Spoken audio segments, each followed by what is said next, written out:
Okay, so here's the next step before I paint the shell. I got to get the inside of the floor done. Reach in here a little bit of surface rust. That's all that is. It's nothing major. I'll treat that with some chemical, and there's a little bit up there too. You know, that's pretty minor stuff, really.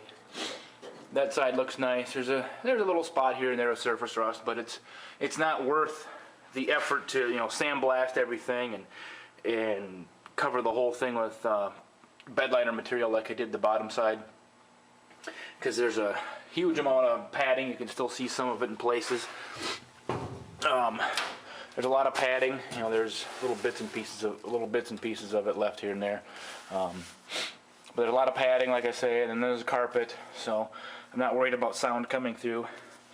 But you know, places like this where I had to weld in a patch from the other side, I'm obviously going to cover all that with the spray and bed liner stuff. I've got enough left to do that. And then in there, I know it's hard to see. You can kind of see it a little bit there. I should have had a light with me.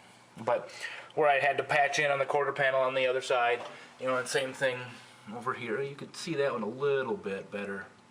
But I'm going to cover that with spray and bed liner, and then just kind of the whole inside of the quarter panel a little bit too. Oh yeah, that's wonderful focus. And that'll keep the water out from those seams if any gets back there, and then it'll also help with some sound deadening, anything bouncing through the quarter panels. And the next video won't look a whole lot different. There'll just be blotches of black here and there. So, okay, here we go. This is the floor afterwards. I'll try to hold the camera a little stiller. I noticed on the last one that it was really shaky. So I just hosed down a lot of this with spray and bed liner. I chemically treated all the surface rust that was in here, and there was nothing more than surface rust here and there.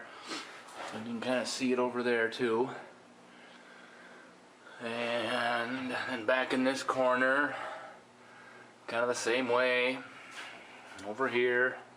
And then in there, as much as a guy can see it, it's hard to see. Both this and the other side in the same spot. And that's really about all there is for the inside of this. You know, it's the inside of a floor pan that gets covered in sound deadening and carpet and some seats and whatever else, and no one will ever see it. But there it is.